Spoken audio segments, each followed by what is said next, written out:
सिंधी अदब जी दुनिया में भली कार दोस्तों शामिल क्यों था रजिब आज़ाद जी कहानी अकेलाई जो ज़हर। सारंग तू हाणे न वञ, घणो ई कुछ कमायो अथई, सब कुछ त आहे घर में अल्लाह जे फज़ल सां। अगर हिन घर में कमी आहे त इहा सिर्फ़ तुंहिंजी आहे। अकेलाई मूंखे ॾंगण लॻे थी, मुंहिंजो वजूद तोखां सवाइ बिल्कुलु अधूरो आहे। उन पखीअ जीअं जंहिंखे पिंजरे में क़ैद कयो हुजे ऐं उहो पंहिंजे वॻुर सां मिलण लाइ तड़पंदो हुजे।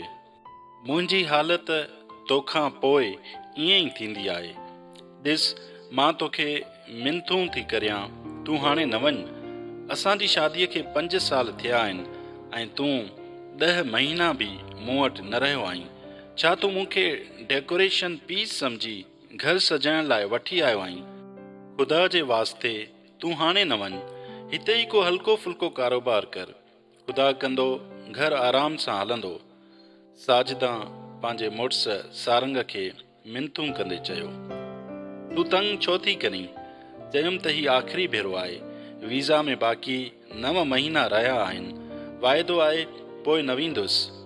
सारंग चयो, मूंखे ॿियो कुझु बि न घुर्जे तोखां सवाइ।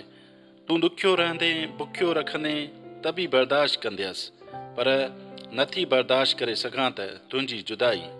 साजिदा नरम लहजे में चयो। साजिदा तूं दुआ कर, मां जल्दी वापसि ईंदुसि। सारंग चयो, अॻु बि अहिड़ा वाइदा कया हुई, से बि कूड़ा निकिता, त बसि ही आख़िरी दफ़ो आहे, वरी न वेंदुसि। साजिदा खेसि यादगिरी ॾियारींदे चयो। साजिदा तोखे ख़बर नाहे त मुंहिंजो वञणु केतिरो अहम आहे। अलाह ख़ैर कंदो, मां जल्दी वरण जी कोशिशि कंदुसि। तूं सामान ठाहे। सारंग हुकुम ॾींदे चयो। साजिदा न चाहींदे बि सारंग जो सफ़री थेलो तयारु कयो, पोइ बिस्तरे ते अची सारंग भरिसां लेटी। सारंग जी सुबुह जो रवानगी हुई, उन करे हू निंड पइजी वियो। बाक़ी साजिदा हर पासा वराए रही हुई। निंड खां सवें कोह दूर हुई। सुबुह थियो ऐं सारंग संभरी खांसि मोकिलाइण लॻो। साजिदा न चाहींदे बि खांसि मोकिलायो। सारंग दुबई में हिकु फर्म में नौकरी में हुयो। उते खेसि 7 साल थिया हुआ। साजिदा सां संदसि शादी संदसि ई पसंदि मुताबिक़ 5 साल अॻु थी हुई। पाण अञा औलाद जी नेमत खां महरूम हुआ। सारंग जा माउ पीउ घणो वक़्तु अॻु फ़ौत थी चुका हुआ। खेसि हिकु भाउ जंहिंजी उमिरि 14 साल हुई ऐं हिकु भेण जंहिंजी उमिरि 12 साल हुई। ओॾां साजिदा खे ॿियो को बि संभालण वारो कोन हुयो, सवाइ संदसि माउ जे, जेका शादीअ खां पोइ साणसि गॾु रहंदी हुई। सारंग घर जे ख़र्च पखे लाइ काफ़ी ॾोकड़ मोकिलींदो हो। हर पासे बहार जी ख़ुशबूअ सां हवा घुली रही आहे। साजिदा पंहिंजे घर में कुंडियुनि में रखियल गुलनि खे पाणी ॾेई रही आहे। ओॾां रेडियो ते सरमद सिंधीअ जे आवाज़ में कलाम हले थो, तुंहिंजी यादि जी वरी या वीर। साजिदा जो मन भरिजी अचे थो ऐं अखियुनि मां आब वहण लॻे थो, छो त सारंग कुझु महीननि जो चई वियो हो, पर अॼु खेसि 1 साल पूरो थियो हो। अकेलाईअ में साजिदा घणो उदास ऐं परेशान रहण लॻी हुई ऐं बीमार पिणु। कॾहिं कॾहिं त खेसि दौरा बि पवंदा हुआ। शहर जा हकीम ऐं डॉक्टर बि बेकार साबित थिया हुआ।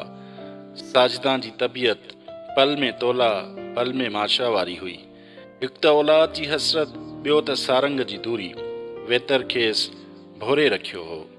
साजिदा कॾहिं कॾहिं अजीबो ग़रीब हरकतूं करण लॻंदी हुई ऐं रड़ियूं पिणु करण लॻंदी हुई, बिल्कुलु हक़ बख़्शायल छोकिरियुनि जीअं, जिन खे हिस्ट्रिया जा दौरा पवंदा आहिनि। इहे समूरियूं ॻाल्हियूं मूंखे पंहिंजी घरवारी ॿुधायूं हुयूं, छो त संदन घर असांजे पाड़े में हो। हर ॾुख सुख में संदन अज़ीज़नि खां अॻु असां ई वञी पहुचंदा आहियूं। मां पंहिंजे दुकान ते वेठो हुयुसि त संदसि घर मां रड़ियुनि जो आवाज़ आयो।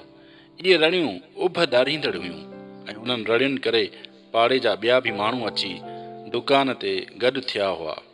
मूं दुकान जी दरीअ मां पंहिंजी घरवारीअ खे साजिदा जे घर वञण लाइ चयो। घड़ी खन में पाड़े में त छा, पर शहर में बि इहा ख़बर पखिड़िजी वई त हाउसिंग सोसाइटी में हिकु ख़ूबसूरत औरत पाण खे बाहि ॾेई साड़े छॾियो। मां बि दुकान बंदि करे संदन घर पहुतुसि ऐं ॿिया बि पाड़े जा मर्द ऐं औरतूं बि पहुची वयूं। एतिरे में संदन हिकु अज़ीज़ एम्बुलेंस वठी आयो। होॾां साजिदा सड़ण खां पोइ बि कुझु घड़ीअ होश में हुई। हालांकि संदसि शिकिल ऐं जिस्म बिल्कुलु ख़राब थी चुका हुआ। उहा ॾकंदे ॾकंदे चई रही हुई त पाणी विझो मुंहिंजे मथां, कंबल विझो पेरनि ते। एम्बुलेंस में खणी सिविल अस्पताल पहुतासीं। डॉक्टरनि जवाबु ॾिनो छो त साजिदा रस्ते में ई गुज़ारे वई हुई। पुलिस खां बचण लाइ इहा ॻाल्हि मशहूरु कई वई त उहा मानी पचाईंदे सड़ी पई हुई।